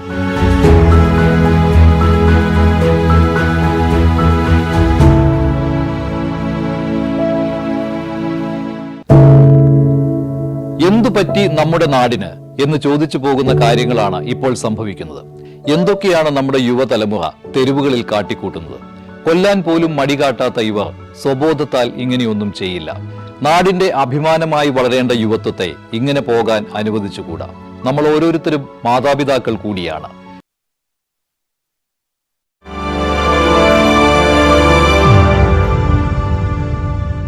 ലോകം മുഴുവൻ സുനിത വില്യംസിന്റെയും ബുച്ച് വിൽമോറിന്റെയും തിരിച്ചുവരവ് ആഘോഷിക്കുമ്പോൾ നമുക്കൊപ്പമുള്ളത് ബഹിരാകാശ മേഖലയുമായി വളരെ അടുത്ത് പ്രവർത്തിച്ച ഡോക്ടർ എസ് ഗീത, VSSCയിലെ സ്പേസ് ട്രാൻസ്പോർട്ടേഷൻ സിസ്റ്റം മുൻ പ്രോഗ്രാം ഡയറക്ടറാണ്. അപ്പോൾ നമുക്കൊക്കെയും ഇത് വലിയ സന്തോഷമുള്ളതാണ്. ഒരു ബഹിരാകാശ മേഖലയോട് വളരെ അടുത്ത് പ്രവർത്തിക്കുകയും സ്പേസ് ട്രാൻസ്പോർട്ടേഷൻ സിസ്റ്റം എന്ന് പറയുമ്പോൾ ഇതുമായിട്ട് വളരെ വളരെ അടുത്ത് നിൽക്കുന്ന ഒരു സിസ്റ്റമാണ്. അപ്പോ ഏതെങ്കിലും ഘട്ടത്തിൽ ഈ മിഷൻ ഇങ്ങനെ നടക്കുന്നു, 9 മാസത്തോളം അവരവിടെ കുടുങ്ങി, ഏതെങ്കിലും ഘട്ടത്തിൽ ഒരു ആശങ്കയുണ്ടായിരുന്നു ഇവർക്ക് എന്തെങ്കിലും സംഭവിക്കുമോ? അങ്ങനെ ഒരു ആശങ്ക ഒരു ഈ മേഖലയിലെ വിദഗ്ധ എന്ന നിലയ്ക്ക് എപ്പോഴെങ്കിലും തോന്നിയിട്ടുണ്ടോ? ശരിക്കും പറയുവാണെങ്കിൽ ആശങ്ക ഇല്ല എന്ന് തന്നെ പറയാം. കാരണം നമ്മുടെ ഈ റോക്കറ്റ് വിക്ഷേപണവും ഉപഗ്രഹ വിക്ഷേപണവും അല്ലെങ്കിൽ ഇതുപോലെ ചാന്ദ്രദൗത്യം എല്ലാത്തിനകത്തും ഒരു റിസ്ക് ഫാക്ടറുണ്ട്. അപ്പം അതിനകത്ത് ആശങ്ക എന്ന് പറയുന്നതിൽ അത്ര അർത്ഥമില്ല. അപ്പോൾ എന്നെ സംബന്ധിച്ചിടത്തോളം എന്തായാലും അവർ തിരിച്ചു വരാൻ പറ്റും, തിരിച്ചു വരും എന്ന് തന്നെയായിരുന്നു. അതുകൊണ്ട് എനിക്കതിനകത്തൊരു ഒരു സംശയം ഇല്ലായിരുന്നു എന്ന് തന്നെ പറയാം. ഈ തിരിച്ചു വരവിൻ്റെ സമയത്ത് ഇപ്പോൾ തിരിച്ചു വന്നു കഴിഞ്ഞാൽ നമ്മളെല്ലാവരും ഏറ്റവും കൂടുതൽ പറഞ്ഞുകൊണ്ടിരുന്നത് അവരുടെ ആരോഗ്യത്തെ പറ്റി ഒക്കെയാണ്. ഇപ്പോൾ നമുക്കറിയാം സ്വാഭാവികമായും അവരെ ഏറ്റവും ആദ്യം ചെയ്യുന്നത് ഒരു ഹോസ്പിറ്റലിലേക്ക് മാറ്റുകയാണ്. കാരണം ഭൂമിയുമായി യാതൊരു ബന്ധവുമില്ലാത്ത തരം ഒരു ആവാസ വ്യവസ്ഥയിൽ 9 മാസത്തോളം ജീവിച്ചിട്ടാണ് അവർ വരുന്നത്. അപ്പോൾ എന്തൊക്കെ വെല്ലുവിളികളാണ് സത്യത്തിൽ ഏറ്റവും ആദ്യം ഭൂമിയിൽ എത്തിക്കഴിഞ്ഞാൽ ഇവർ നേരിടാൻ പോകുന്നത്? ഏറ്റവും പ്രധാനമായിട്ടുള്ള വെല്ലുവിളി എന്ന് പറഞ്ഞാൽ മസിലിൻ്റെ വീക്ക്നെസ് ആണ്. കാരണം അവിടെ സീറോ ഗ്രാവിറ്റി അല്ലേ, അല്ലെങ്കിൽ നിയർ സീറോ ഗ്രാവിറ്റി, അല്ലെങ്കിൽ മൈക്രോ ഗ്രാവിറ്റി എന്ന് നമ്മൾ പറയും. അപ്പോൾ അതിനകത്ത് ഇത്രയും ദിവസം 8 മാസം കഴിയുമ്പോൾ അവർക്ക് അതിനകത്ത് വ്യായാമമൊക്കെ ചെയ്യാനുള്ള എല്ലാ യന്ത്രങ്ങളും എല്ലാം ഉണ്ട്. 2-2.5 മണിക്കൂർ വരെ വ്യായാമം ചെയ്യണം എല്ലാ ഗഗനചാരികളും ദിവസവും. ഇതൊക്കെ തന്നെയാണെങ്കിലും അവരുടെ മസിൽ വീക്ക്നെസ് കാണും. അസോസിയേറ്റഡ് ആയിട്ട് ഹാർട്ടിനുള്ള ചെറിയ പ്രശ്നങ്ങൾ, പമ്പിങ്ങിലും. കാരണം ഇല്ലേ, നമ്മുടെ ഇതൊക്കെ നമ്മളിവിടെ സുഖമായിട്ട് നടക്കുന്നത് നമുക്കിതെല്ലാം ഭൂമിയിൽ നടക്കുന്നതുകൊണ്ടാണ്. അതുപോലെ നടക്കില്ല, ഉറപ്പാണ്. അപ്പം അതിനുവേണ്ടിയുള്ള ട്രെയിനിങ് കൊടുത്തിരുന്നെങ്കിലും ഇവരെന്ന് സുനിത വില്യംസ് വന്ന് മാത്രമല്ല ഏത് ഗഗൻചാരി ആയാലും താഴെ എത്തിക്കഴിഞ്ഞിട്ട് അവരെ ജസ്റ്റ് ഞാൻ വായിച്ചിട്ടുള്ള ജസ്റ്റ് ഒരു റിലേറ്റീവ്സിനെയൊക്കെ ഒരു വിൻഡോയി വഴി കൂടെ കാണാൻ പറ്റും. അത് കഴിഞ്ഞ് നേരെ അവർ കൊണ്ടുപോകുന്നത് ഈ ട്രെയിനിങ് പോലെ, പോകുന്നതിന് മുമ്പ് അവർക്ക് ഇഷ്ടംപോലെ ട്രെയിനിങ് ഉണ്ട് അതുമായിട്ട് അക്കംപ്ലിഷ്ഡ് ആവാൻ വേണ്ടി. അതുപോലെ തിരിച്ചു വരുമ്പോഴും നമ്മളുമായിട്ട് തിരിച്ചു വരണ്ടേ, ഭൂമിയിലുള്ളവരുമായിട്ട് വരണ്ടേ, അതിനുകൊണ്ടുള്ള ട്രെയിനിങ് അതെല്ലാം പ്രീ ഡിഫൈൻഡ് ആണ്. അതിനകത്തൊന്നും വലിയ നമ്മൾ വിചാരിക്കുന്ന പോലെ പ്രോട്ടോകോൾ പോലെ ഉണ്ട്. അത് നമ്മൾ വിചാരിക്കുന്ന പോലെ അത്ര കോംപ്ലിക്കേഷൻസ് ഉണ്ട്. നടക്കുമോ നടക്കൂലോ അങ്ങനെയൊന്നും വിചാരിക്കേണ്ട ആവശ്യമില്ല.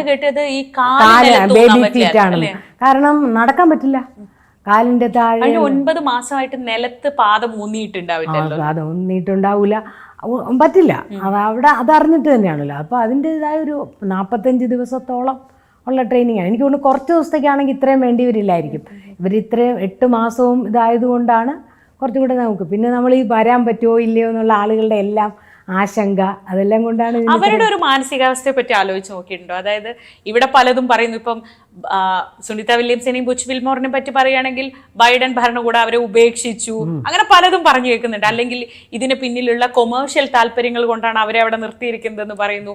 ട്രംപ് അധികാരത്തിൽ വന്ന ശേഷം അതിനെ പൊളിറ്റിക്കലി ഉപയോഗിക്കാനാണെന്ന് പറയുന്നു. ഇങ്ങനെ പല പല പല ഗൂഢാലോചന കഥകളൊക്കെ കേൾക്കുമല്ലോ. അപ്പോൾ ഇവരുടെ മാനസികാവസ്ഥ എങ്ങനെയായിരിക്കും? അവരുടെ മാനസികാവസ്ഥയിൽ നിന്ന് പറയുകയാണെങ്കിൽ ഞാൻ പറഞ്ഞില്ല, വളരെ സ്ട്രോങ് ആയിട്ട് വളരെ ബോൾഡായിട്ടുള്ളവരൊക്കെ ഇതിന് പോകാൻ പറ്റുള്ളൂ. അതിന് പ്രത്യേക ട്രെയിനിങ്ങും പൈലറ്റുമാണ്. അതുകൊണ്ട് നമ്മുടെ മാനസികാവസ്ഥയല്ല, ഞാനാണ് സുനിത വില്യംസ് ആയിരുന്നെങ്കിൽ എങ്ങനെ പറയുന്നത് വെച്ചാൽ അവർക്ക് ഇതൊന്നും ഒരു പ്രശ്നമല്ല. അവർ ഇടയ്ക്ക് പറഞ്ഞു എന്ന് ന്യൂസ് വായിച്ചല്ലോ, ഞങ്ങൾക്ക് ഉറപ്പാണ് തിരിച്ചു കൊണ്ടുവരും, ഞങ്ങൾക്ക് ഇതിനകത്തൊന്നും ഒട്ടും ബോധേടല്ല എന്നുള്ള സെൻറ്റൻസുകൾ അവരവിടെ നിന്ന് തന്നെ പറഞ്ഞിരുന്നു. ആ ബോൾഡ്നെസ് ആയിരിക്കും അവരെ സുഖമായിട്ട് ഇവിടെ കൊണ്ടെത്തിച്ചത്. ഒരു പക്ഷെ ഇപ്പോൾ ജീവിച്ചിരിക്കുന്നതിൽ വെച്ച് ഏറ്റവും കൂടുതൽ എക്സ്പീരിയൻസ് ഉള്ള ബഹിരാകാശ സഞ്ചാരികളിൽ ഒരാളാണ് Sunita Williams. Sunita Williams Indian വംശജയാണെന്നൊക്കെ പറയുമ്പോൾ നമുക്ക് അഭിമാനമാണ്. പ്രധാനമന്ത്രി തന്നെ പറഞ്ഞത് ഇന്ത്യയുടെ പുത്രി എന്നാണ് വിളിക്കുന്നത്. അപ്പോൾ ആ രീതിയിൽ ഇതുണ്ടാക്കുന്ന ഒരു പക്ഷേ ഇത് നേരിട്ട് കാണുന്ന ഒരു ജനറേഷൻ ഉണ്ടല്ലേ. ഞങ്ങളൊക്കെ ആദ്യം കേൾക്കുന്ന ബഹിരാകാശ സഞ്ചാരിയെ പറ്റി കേൾക്കുന്നത് വായിച്ചാണ്. ഞങ്ങൾ ഒരിക്കലും അവരുടെ പടം പോലും, നമുക്ക് ആ സ്പേസ് സ്യൂട്ടിന്റെ പടം മാത്രമേ ഉള്ളൂ, അവരുടെ മുഖം പോലും നമുക്ക് ഓർമ്മയില്ല. പക്ഷേ ഇന്നത്തെ ജനറേഷൻ, ഇന്നത്തെ കുട്ടികൾ അവരെ കാണുകയാണ്, അവരവിടെ നിന്ന് നേരിട്ട് കമ്മ്യൂണിക്കേറ്റ് ചെയ്യുന്നത് കേൾക്കുകയാണ്. ഇത് നമ്മുടെ ഒരു സയൻസ് ടെമ്പറിൽ ഉണ്ടാക്കുന്ന മാറ്റം എന്താവും എന്നാണ് തോന്നിയിട്ടുള്ളത്? അതെ, എപ്പോഴും നമ്മൾ കാണുന്നതും കേൾക്കുന്നതും തമ്മിൽ ഭയങ്കര വ്യത്യാസമാണ്. കാണുകയും കേൾക്കുകയും വേണം. അപ്പോൾ ഈ ജനത മൊത്തം ഇത് കാണുകയാണ്. അപ്പോൾ നമുക്കത് ക്ലിയറായിട്ട് മനസ്സിലാവും. എന്ന് പറയുന്നത് സത്യം പറഞ്ഞാൽ ഇതൊരു ശാസ്ത്ര സാങ്കേതിക വിദ്യയുടെ നേട്ടം കൊണ്ടുവരുന്നത്. ബാക്കി എല്ലാ ശാസ്ത്രരംഗത്തും ഉള്ള ഉയർച്ചയാണ് ഈ കാണിക്കുന്നത്. എന്താ ഇവർ പോകുന്ന സമയത്ത് പോലും നമുക്ക് ഈ 2024 പോക്കല്ല ഞാൻ ഉദ്ദേശിച്ചത്, 2000-കളിലൊക്കെ ഇത്രയൊന്നും ശാസ്ത്ര സാങ്കേതിക വിദ്യ മികച്ചതല്ല. നമുക്ക് കമ്മ്യൂണിക്കേറ്റ് ചെയ്യാനായാലും ന്യൂസ് ചാനലുകളായാലും എല്ലാം. അപ്പം അതുകൊണ്ട് ഇതൊരു വലിയ എന്താ പറഞ്ഞ ഒരു പെണ്ണെന്നുള്ള രീതിയിൽ, ഒരു വനിത എന്നുള്ള രീതിയിൽ ഞാനേ വളരെ എക്സൈറ്റഡാണ്. അപ്പോൾ പിന്നെ സാധാരണ കൊച്ചുകുട്ടികൾക്കൊക്കെ ഇതൊരു പ്രചോദനമാവട്ടെ, കുറേ പേർക്ക് ഇങ്ങനെ പോകാൻ തോന്നാനും അല്ലെങ്കിൽ ആ ഫീൽഡിൽ പഠിക്കാനും. എല്ലാവർക്കും പോകാനുള്ള അവസരങ്ങൾ വരണം എന്നില്ല, പക്ഷെ ആ ഫീൽഡിൽ 89-ലാണ് ഈ മേഖലയിലേക്ക് വരുന്നത്, അല്ലെങ്കിൽ VSSC ജോയിൻ ചെയ്യുന്നത്. അപ്പോൾ 89 അല്ലെങ്കിൽ ആ കാലം തൊട്ടേ ഇതുപോലത്തെ പ്രോജക്റ്റിന്റെ ഭാഗമാണ്. പിന്നീട് ഈ ഒരു പ്രോജക്ട് ഡയറക്ടർ എന്ന നിലയിൽ PSLV GSLV വാഹനങ്ങൾ ഡിസൈൻ ചെയ്യുന്ന ടീമിന്റെ ഡയറക്ടറായിട്ട് ഇരുന്നിട്ടുണ്ട്. ആ ഒരു വരവില്ലേ ഇത്രയും വർഷം 89 തൊട്ട് ഇപ്പൊ നമ്മൾ 22 വരെ ജോലി ചെയ്തു, 25-ലെത്തുമ്പോൾ നമ്മൾ ഇതെല്ലാം നേരിട്ട് തത്സമയം അവിടുന്ന് വണ്ടി പോരുമ്പോ നമ്മൾ വീഡിയോ കോൾ ചെയ്ത് വീട്ടിൽ നിന്ന് ആരെങ്കിലും യാത്ര പോകുന്നത് കാണുന്നത് പോലെയാണ് നമ്മൾ കാണുന്നത്, അല്ലെങ്കിൽ വീട്ടിലേക്ക് ഒരു ഗസ്റ്റ് വരുമ്പോൾ കാണുന്നത് നമ്മൾ വീഡിയോ കോളിൽ കാണുന്നത് പോലെയാണ് അവിടുത്തെ കാഴ്ചകൾ കാണുന്നത്.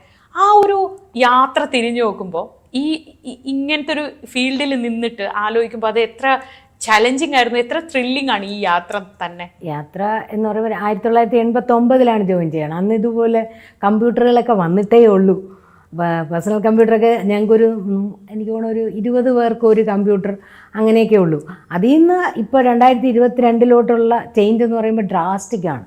അത് നമ്മുടെ ബഹിരാകാശ മേഖല മാത്രമല്ല, ഞാൻ നേരത്തെ പറഞ്ഞ പോലെ സയൻസ് ആൻഡ് ടെക്നോളജിയുടെ ഒരു വലിയ വികസനം തന്നെയാണ് കണ്ടിരിക്കുന്നത്. ശരിക്കും പറഞ്ഞാൽ നമ്മുടെ കൂടെ വളർന്ന അതാണ് ഞാൻ പറയാൻ വന്നത്. ഞങ്ങളുടെ ജനറേഷൻ എന്ന് പറഞ്ഞാൽ ലക്കിയാണ് എല്ലാത്തിൻ്റെയും. ഇപ്പം ഞാൻ എപ്പോഴും പറയും ഫോൺ ഒരു ഭയങ്കര ഒരു കണ്ടുപിടുത്തത്തിന്, ക്യാമറ എല്ലാം അതിനകത്തില്ലേ. അപ്പോൾ ഒരു drastic change of technology from ഓരോ ഘട്ടവും കണ്ട് അറിഞ്ഞ് തൊട്ട് അല്ലേ. എനിക്കെപ്പോഴും ഈ സ്ത്രീ എന്ന നിലയ്ക്ക് നേരത്തെ പറഞ്ഞപ്പോഴാണ് VSSCയിലും ISROയിലും ഒക്കെ എപ്പോഴും ISROയുടെ ലോഞ്ച് മിഷന്റെ വീഡിയോ ഒക്കെ കാണുമ്പോൾ നമുക്കൊക്കെ വളരെ എക്സൈറ്റഡ് ആയി തോന്നുന്നു അവിടുത്തെ സ്ത്രീകളുടെ ഒരു പ്രാതിനിധ്യം. അപ്പൊ എപ്പോഴും തോന്നിയിട്ടുണ്ട് ഒരുപാട് സ്ത്രീകളുണ്ടോ എന്ന്. എവിടെയും കാണുന്നതിനേക്കാൾ കൂടുതൽ സ്ത്രീകളെ ആ വിഷ്വലിൽ കാണാറുണ്ട്.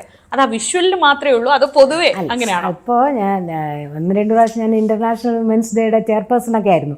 അതുകൊണ്ട് എനിക്ക് കണക്കുകൾ അറിയാം. ഒരു 20% ഉള്ളൂ ഇപ്പോഴും. അപ്പൊ നമ്മൾ വിഷ്വലിൽ കാണുന്നവരേ ഉള്ളൂ. വിഷ്വലിൽ കാണുന്നതിന് കാരണം എന്ന് വെച്ചാൽ വിഷ്വലിൽ നമ്മൾ എപ്പോഴും കാണുന്ന മിഷൻ കൺട്രോൾ സെന്ററൊക്കെയാണ്.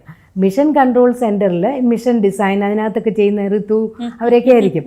അവരൊക്കെ ഈ ഉപഗ്രഹത്തിന്റെ ആയാലും ശരി എൻ്റെ കൂടെ ആണെങ്കിലും ഒരു 6-7 സ്ത്രീകൾ ഉണ്ടായിരുന്നു. സ്ത്രീകൾക്ക് മുൻഗണന അങ്ങനെയൊന്നും കൊടുത്തിട്ടില്ല. പക്ഷെ സ്ത്രീകൾ നല്ല പോലെ വർക്ക് ചെയ്യുന്ന പഠിച്ച് നല്ല ചെയ്യുന്ന ഒരു ടീം ഉണ്ട്. ഇത് VSSCയിലെന്നല്ല ISROയിലും ഉണ്ട്. പക്ഷെ ഇനിയും സ്ത്രീകൾ മുമ്പിലോട്ട് വരണം എന്നാണ്. അതിലേക്ക് ഒരു പക്ഷെ എനിക്ക് തോന്നുന്നത് ഈ വിഷ്വൽസ് നമ്മൾ സുനിത വില്യംസിനെ കാണുന്നു. ഇന്നലെ നമ്മൾ അവിടെ പോയിട്ടുള്ള കഴിഞ്ഞ ദിവസം ക്രൂ 10 അവിടെ എത്തിയ ടീമിൽ കാണുന്നു 2 സ്ത്രീകളെ കാണുന്നു. 4 പേര് പോകുമ്പോൾ അതിൽ 2 സ്ത്രീകളായി. അതെ, 50% സ്ത്രീകളായി. അത് ഒരു സയന്റിസ്റ്റ് എന്ന നിലയിൽ ഇതൊക്കെ ഇത്രയും കാലം കടന്നു പോകുന്നപ്പോൾ അത് ഒരു വലിയ നേട്ടമല്ലേ? അതെ, വലിയ നേട്ടം തന്നെയാണ്. ഇപ്പൊ പറഞ്ഞല്ലേ വിഷ്വൽസ് ഒക്കെ കുറച്ചൊക്കെ അതും കൂടെ വിചാരിച്ചിട്ടായിരിക്കും ആ വിഷ്വൽസിന് കൂടുതൽ ഇമ്പോർട്ടൻസ് കൊടുക്കുന്നത്. ഇപ്പൊ പറഞ്ഞല്ലോ, ശ്രീജ തന്നെ പറഞ്ഞല്ലോ, ആ വിഷ്വൽസ് കാണുമ്പോൾ ശ്രീജയ്ക്ക് തോന്നി. അതുപോലെ ഓരോരുത്തർക്കും തോന്നും, ഓരോ വനിതയ്ക്കും അല്ലെങ്കിൽ ഓരോ പെൺകുട്ടിക്കും തോന്നും. അതുകൊണ്ട് ഇപ്പോഴും ഞാൻ പറയുന്ന സ്ത്രീകൾക്ക് മുൻഗണന കൊടുത്തു തന്നെയാണ് നമ്മൾ മീഡിയ ഒക്കെ കാണിക്കേണ്ടത്. അതിപ്പോ സുനിത വില്യംസിന്റെ ഈ വരവ്, ഈ കഴിഞ്ഞ ദിവസങ്ങളിൽ അവരുടെ എൻഡ്യൂറൻസ്, എനിക്ക് തോന്നുന്നത് നമ്മൾ ഇങ്ങനെ സ്ത്രീ തബലയാന്നൊക്കെ പറഞ്ഞ് കളിയാക്കുമ്പോ ലോകത്തിന് മുന്നിലേക്ക് സുനിത വില്യംസ് പോരെ അല്ലേ? അതെ, സ്ത്രീ അബലയാണ് എന്നുള്ളതിനോട്ടൊന്നും ഞാൻ ഒട്ടും യോജിക്കുന്നു. അല്ല, പൊതുവെ എല്ലാവരും പറയുന്നത് അങ്ങനെയാണല്ലോ. അല്ല, സ്ത്രീകൾക്ക് എൻ്റെ എക്സ്പീരിയൻസ് നോക്കി കഴിഞ്ഞാൽ എൻ്റെ കൂടെ ചെയ്ത കുട്ടികളാണെങ്കിലും എല്ലാവരും വളരെ കൃത്യനിഷ്ഠയോടെയും കാര്യക്ഷമതയോടെയും സൂക്ഷ്മതയോടെയും ചെയ്യാനുള്ള കഴിവ് ജെൻസിന് ഇല്ല എന്നല്ല, കുറച്ച് ഒരു ഡോട്ട് കൂടുതൽ തന്നെയാണ് സ്ത്രീകൾക്ക്. ഇപ്പം സുനിത വില്യംസ് അവിടെ ഇത്രയും നാൾ കഴിഞ്ഞു.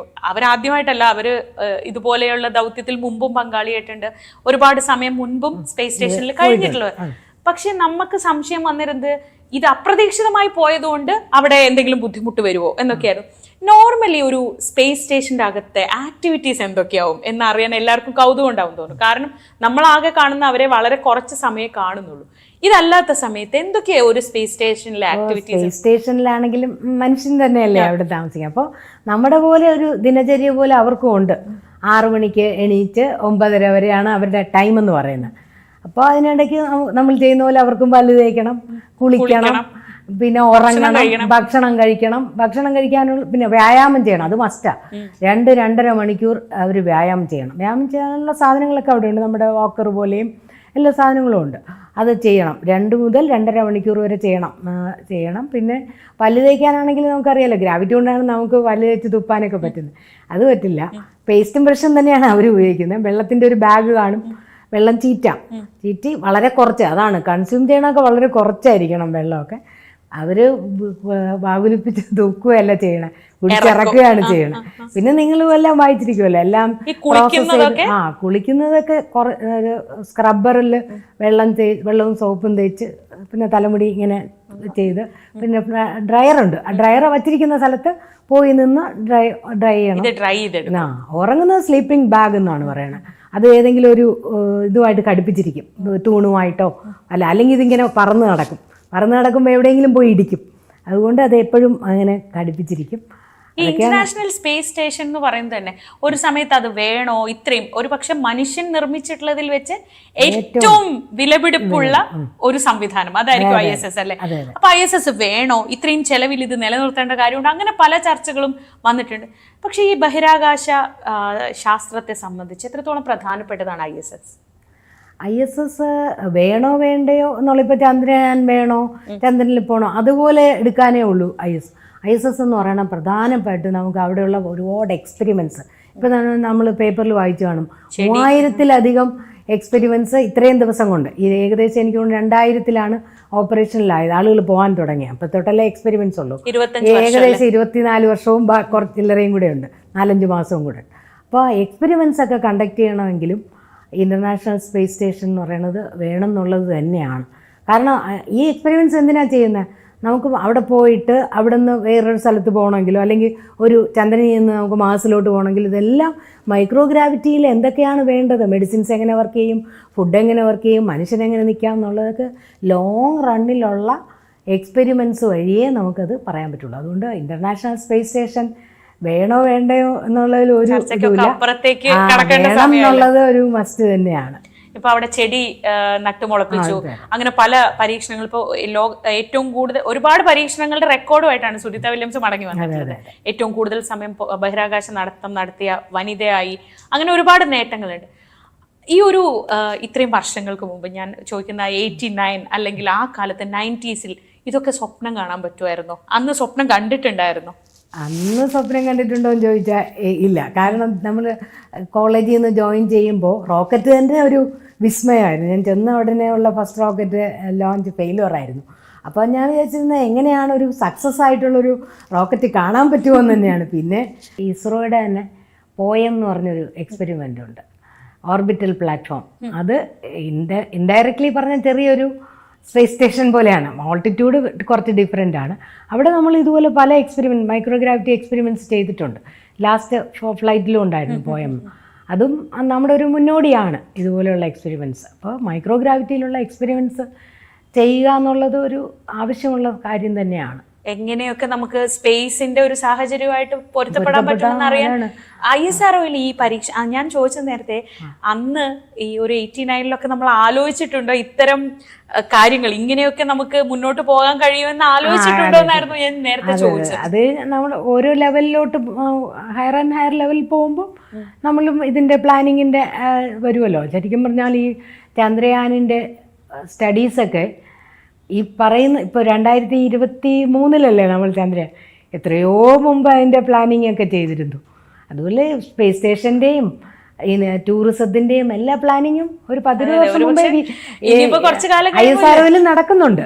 കുറച്ചു കാലം കഴിയുമ്പോൾ ടൂറിസ്റ്റ് ആയി പോവുക, സ്പേസിലേക്ക് പോവുക, വരിക എന്നൊക്കെ പറയുന്നത് ഈ ഒരു ഇതൊക്കെ കഴിയുന്നതോടുകൂടി വളരെ നോർമലായി നടക്കാം. ഇന്ത്യക്കും ISROയ്ക്കും ആ ലെവലിൽ എത്താൻ പറ്റും എന്നുള്ളതിന് യാതൊരു സംശയമില്ല. ഇപ്പോൾ ചന്ദ്രയാൻ 3 എത്തി, ഇപ്പോൾ ഡോക്കിംഗ് ആയാലും സ്പെയ്ഡെക്സ് മിഷൻ ആയാലും അതൊക്കെ ഇതിൻ്റെ ഒരു മുന്നോടിയാണ്. ഗഗൻയാൻ, സ്പെയ്ഡെക്സ് ഇങ്ങനെയുള്ള കാര്യങ്ങളൊക്കെ ചെയ്യുന്നതിൻ്റെയൊക്കെ ഒരു നമ്മുടെ ഇതുപോലെയുള്ള അപ്പോഴൊക്കെ ഈ ചോദ്യം എപ്പോഴും വരാറുണ്ട്, ഇത്രയേറെ പൈസ ഇതിനൊക്കെ വേണ്ടി ചെലവാക്കേണ്ടതുണ്ടോ? എന്താണ് ഇതിന് മാത്രം എന്തിനാണ് പൈസ ചെലവാക്കേണ്ടത്? ഒരു രാജ്യത്തിന്റെ ബജറ്റിൽ ഇത്രയും പൈസ എന്തിനു ചെലവാക്കുന്നത്? എന്താ അങ്ങനെയുള്ള ചോദ്യങ്ങൾ കേൾക്കുമ്പോൾ ഒരു സയന്റിസ്റ്റ് എന്ന നിലയിൽ ഉള്ളിൽ എനിക്ക് തോന്നുന്നു ഇപ്പോൾ ഈ ചന്ദ്രയാൻ 3-ന്റെ സക്സസ് കഴിഞ്ഞിട്ട് ഈ ചോദ്യം തന്നെ വന്നോന്ന് എനിക്കൊരു സംശയമുണ്ട്. ചോദ്യത്തിന്റെ ലെവലും ആൾക്കാരുടെ ഇതും ഒക്കെ. ഇപ്പോൾ നമ്മളൊരു എയർപോർട്ടിൽ പോയാലും റെയിൽവേ സ്റ്റേഷൻ പോയാലും എല്ലാവരും ചന്ദ്രയാനിലുണ്ടായിരുന്നാണോ, ഇസ്രോ ആണെന്ന് പറഞ്ഞാൽ ഉടൻ ചോദിക്കും ചന്ദ്രയാനിലുണ്ടായിരുന്നാണോ. അപ്പോൾ ചന്ദ്രയാൻ 3 ഒരു വലിയ കോളിളക്കം തന്നെയാണ് സൃഷ്ടിച്ചത്. അതുകൊണ്ട് എനിക്ക് തോന്നില്ല ഈ ഒരു ദൗത്യത്തിന്റെ തിരിച്ചു വരുന്നു എന്ന് കേട്ടപ്പോൾ അതിൽ ഏറ്റവും ഒരു റിസ്ക് ഉള്ള അല്ലെങ്കിൽ ഏറ്റവും ടെൻഷൻ പിടിച്ചൊരു ഘട്ടം ഏതായിരുന്നു? ഒരു ഘട്ടം എന്ന് പറയാനില്ല സത്യം പറഞ്ഞാൽ.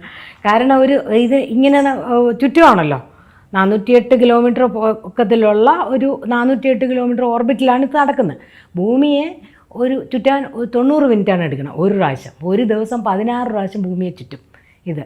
അത് കഴിഞ്ഞിട്ട് പ്രീ ഡിഫൈൻഡ് പാത്ത് എന്ന് പറയും. ഒരു സ്ഥലത്ത് വെച്ച് അവിടുന്ന് അത് വേർപെടും. അതൊക്കെ എല്ലാം പ്രീ പ്രോഗ്രാംഡ് ആണ്. എന്നിട്ട് നമുക്കൊരു കോറിഡോർ വരും. ഇപ്പം എല്ലാവരും വിചാരിക്കും അവിടെ നിന്ന് ഇത്ര താമസിച്ച് എന്തിനാണ് വരുന്നത്. കാരണം നമുക്ക് തിരിച്ചു വരുമ്പോൾ വളരെ വളരെ നിർണായകമായിട്ടുള്ള ഏരിയാസ് ഉണ്ട്. അറ്റ്മോസ്ഫിയറിക് ഏരിയ ആണ് ഏറ്റവും. നേരത്തെ ചോദിച്ചല്ലോ, എല്ലാം ബുദ്ധിമുട്ടാണെന്ന് പറഞ്ഞ അറ്റ്മോസ്ഫിയറിക് എൻട്രിയിൽ വെച്ചിട്ട് ഭയങ്കരമായിട്ടുള്ള ഇത് വരും, ഫ്രിക്ഷൻ വന്ന് 1600 ഡിഗ്രി വരെ ചൂട് വരും, ടെമ്പറേച്ചർ വരും. അതൊക്കെ വിസ്റ്റാൻഡ് ചെയ്യാൻ മൊഡ്യൂളിന് ഉണ്ടാവണം. അങ്ങനെയാണ് നമ്മൾ ആ ടൈൽസൊക്കെ വെച്ചിട്ടുണ്ട്. അങ്ങനെ വരുമ്പോൾ ഏത് ഇതിൽ വേണമെങ്കിലും എന്ത് വേണമെങ്കിലും സംഭവിക്കാം എന്നുള്ളത് കറക്റ്റ് തന്നെയാണ്. തിരിച്ച് അറ്റ്മോസ്ഫിയറിക് എൻട്രിയാണ് ഏറ്റവും സിവിയർ ആയിട്ടുള്ളത്. അതുകൊണ്ട് ഒരു പ്രീ ഡിഫൈൻഡ്, ഞാൻ പറഞ്ഞല്ലോ, ഒരു കോറിഡോർ ഉണ്ട്. അതിനകത്തുള്ള പാത്ത് തന്നെ ആയിരിക്കും. എന്തൊക്കെ വേരിയേഷൻസ് വന്നാലും അതിനകത്തുള്ള പാത്തിൽ തന്നെയാണ്. അപ്പോൾ അത്രയും വെലോസിറ്റിയിൽ പോകുന്നൊരു സാധനം ത്രസ്റ്റർ വെച്ച് വെലോസിറ്റി കുറച്ച് തിരിച്ച് ടച്ച് ചെയ്യുമ്പോൾ ഏകദേശം 1 or 2 മീറ്റർ പെർ സെക്കൻഡേ ആവുന്നുള്ളൂ. അവിടെ കിലോമീറ്റർ പെർ സെക്കൻഡിൽ കറങ്ങിയ സാധനമാണ്. അതും ഒരു ആസ്ട്രോനോട്ടിന് ബുദ്ധിമുട്ടുണ്ടാക്കുന്ന സാധനമാണ്. അവിടെ ഇത്രയും വെലോസിറ്റിയിൽ കഴിഞ്ഞിട്ട് തിരിച്ചിവിടെ എത്തുമ്പം. അതുകൊണ്ട് അവിടെയുള്ള ഇത്രയും ദിവസത്തെ താമസം മാത്രമല്ല, വരുന്ന വരവും അവർക്ക് ബുദ്ധിമുട്ടുള്ള കാര്യം തന്നെയാണ്. ഒരുപക്ഷെ നമ്മൾ ഈ ആശങ്കയെ പറ്റിയൊക്കെ ഒരുപാട് സംസാരിക്കാൻ കാരണം നമുക്ക് ഒരു വലിയ നഷ്ടം ഉണ്ടായിട്ടുള്ളതാണ്. അത് കൽപ്പന ചൗള എന്ന് പറയുന്ന ഇന്ത്യയുടെയും അഭിമാനമായിരുന്ന ഒരു മുഖമാണ്. അപ്പൊ അന്ന് കൊളംബിയ പേടകം ആവശ്യത്തിന് മുൻകരുതലുകൾ സ്വീകരിച്ചില്ല, അല്ലെങ്കിൽ അതിൽ റിസ്ക് എടുക്കുകയാണ് ചെയ്തത്, അന്ന് അങ്ങനെ ചെയ്യേണ്ടായിരുന്നു എന്നൊക്കെയുള്ള പിന്നീട് ഒരുപാട് ചർച്ചകൾ കേട്ടിട്ടുണ്ട്. ഒരു പക്ഷെ അതുകൊണ്ടായിരിക്കും നമ്മൾ എപ്പോഴും എന്തെങ്കിലും പറ്റൂ എന്നൊരു ആശങ്ക ഉണ്ടാവാൻ. അന്ന് ആ കാലത്ത് സർവീസിലുണ്ടല്ലോ, അപ്പൊ ആ കാലത്ത് നിങ്ങളുടെ ഇടയിൽ ഈ കമ്മ്യൂണിറ്റിയിലൊക്കെ ആ വിഷയങ്ങളൊക്കെ എങ്ങനെയായിരുന്നു അന്ന് സംസാരിച്ചിട്ടുണ്ടായിരുന്നു? ഇതിപ്പോൾ ഇതിന് നമുക്ക് എല്ലാം റൂൾ ഔട്ട് ചെയ്ത് തന്നെ പോകണം എന്നുള്ളത്. 100% സക്സസ് വേണം തന്നെയാണ് എല്ലാവരുടെയും ആഗ്രഹം. അപ്പോൾ നമുക്ക് എന്ന് വെച്ചാൽ സബ്സിസ്റ്റൻ്റ് ലെവലിലോ സിസ്റ്റം ലെവലിലോ ചെയ്യാവുന്ന, ഒരു മനുഷ്യന് ചെയ്യാവുന്ന അത്രയും ചെയ്യും. ടെസ്റ്റ് ആസ് യു ഫ്ലൈ എന്നാണ് ഞാൻ പറയുന്നത്. Fly as you test. അത് ടെസ്റ്റ് ചെയ്ത സാധനങ്ങളെ കൊണ്ടുപോകും. ടെസ്റ്റ് എന്ന് വെച്ചാൽ ഈ സാധനം ടെസ്റ്റ് ചെയ്തെന്നല്ല, അതിന് വേണമെന്നുള്ള എല്ലാ ടെസ്റ്റും. അപ്പോൾ ഒരു ശാസ്ത്രജ്ഞ എന്നുള്ള രീതിയിൽ ഫുൾ പ്രൂഫായിട്ട് തന്നെയാണ് വിടുന്നത്. പിന്നെ എന്ത് വേണമെങ്കിലും സംഭവിക്കാം. ഇപ്പോൾ അതുകൊണ്ട് തന്നെയല്ലേ അവർ ആ റിസ്ക് എടുക്കണ്ടെന്ന് വിചാരിച്ചിട്ടല്ലേ തിരിച്ച് പേടകം സുഖമായിട്ട് താഴെ വന്നു. എന്നാലും അവർ ആ റിസ്ക് എടുക്കണ്ടെന്ന് വിചാരിച്ചിട്ടാണ് പേടകം മാത്രമായിട്ട് കൊണ്ടുവന്നത്. അപ്പോൾ എല്ലാ പരാജയം വരാവുന്ന എല്ലാ വഴികളെയും മുൻകൂട്ടി കണ്ട് അതിനു വേണ്ടിയുള്ള ടെസ്റ്റും അതിനു വേണ്ടിയിട്ടുള്ള കാര്യങ്ങളും ചെയ്തിരിക്കണം എന്നുള്ളതാണ്. ഈ പെൺകുട്ടികളുടെ കല്യാണപ്രായം 18 വയസ്സ് വേണോ 21 വയസ്സ് വേണോ എന്നൊക്കെ നമ്മുടെ ചില രാഷ്ട്രീയ നേതാക്കളൊക്കെ പറയും. അല്ലെങ്കിൽ പെൺകുട്ടികളെ നേരത്തെ കല്യാണം കഴിച്ച് വിടുന്നതിനെ പറ്റിയൊക്കെ ആലോചിക്കുകയൊക്കെ ചെയ്യുമ്പോഴാണ് 59 വയസ്സുള്ള സുനിത വില്യംസ് ഇങ്ങനെ ഒരു ലോകത്തെ മുഴുവൻ പ്രചോദിപ്പിച്ച്, ലോകത്തെ ഒരുപാട് ഇപ്പോ ഇത് കണ്ടിരിക്കുന്ന എത്രയോ പെൺകുട്ടികളെ പ്രചോദിപ്പിച്ചുകൊണ്ടിരിക്കുന്നത് ഒരു സ്ത്രീ എന്ന നിലയ്ക്ക് ഈ അഭിമാന നിമിഷത്തെ പറ്റി പറഞ്ഞ് നമുക്ക് അവസാനിപ്പിക്കാം. ഓക്കെ, അഭിമാന നിമിഷം എന്ന് പറയുന്നത് കോരിത്തരിക്കുന്ന നിമിഷം തന്നെയാണ്. അതുകൊണ്ട് അല്ല, ഞാൻ നേരത്തെ പറഞ്ഞ പോലെ ഇതിനെ നമ്മൾ അങ്ങനെ വേണം കാണാൻ. ഈ സുനിത വില്യംസിൻ്റെ അവിടെയുള്ള സ്റ്റേയും തിരിച്ച് വന്ന് ലാൻഡ് ചെയ്തതുമൊക്കെ ശാസ്ത്രത്തിൻ്റെ ഒരു വൻ വിജയമായിട്ട് നമുക്ക് ആഘോഷിക്കണം. ഇത് മാത്രമല്ല, ബഹിരാകാശ മേഖലയിൽ മാത്രമല്ല, ടോട്ടാലിറ്റിയിൽ ഒരു ശാസ്ത്ര സാങ്കേതിക രംഗത്തെ ഒരു വൻ വിജയം തന്നെയാണ്. സയൻസിന്റെ ഒരു എന്താ പറയാ ചരിത്രത്തിലെ ഏറ്റവും വലിയൊരു ഒരു സ്റ്റെപ്പ് അല്ലേ, ഒരു നാഴികക്കല്ല്. എന്തായാലും ആ നാഴികക്കല്ല് കാണാനും അതിന്റെ സന്തോഷം പങ്കിടാനും അതിൽ അഭിമാനം കൊള്ളാനും ഒക്കെ കഴിയുന്നത് നമ്മുടെ ഈ തലമുറയുടെ ഭാഗ്യം എന്ന് കരുതാം. Thank you so much ma'am. അപ്പൊ എന്തായാലും ഇപ്പോ വീണ്ടും ഒരു സ്വകാര്യ ബഹിരാകാശ മേഖലയിൽ അല്ലെ, ബഹിരാകാശ കമ്പനി വർക്ക് ചെയ്തുകൊണ്ടിരിക്കുകയാണ്. എല്ലാ ആശംസകളും. വീണ്ടും ഒരുപാട് പേരെ പ്രചോദിപ്പിക്കാൻ താങ്കൾക്കും കഴിയട്ടെ. Thank you so much. Thank you so much.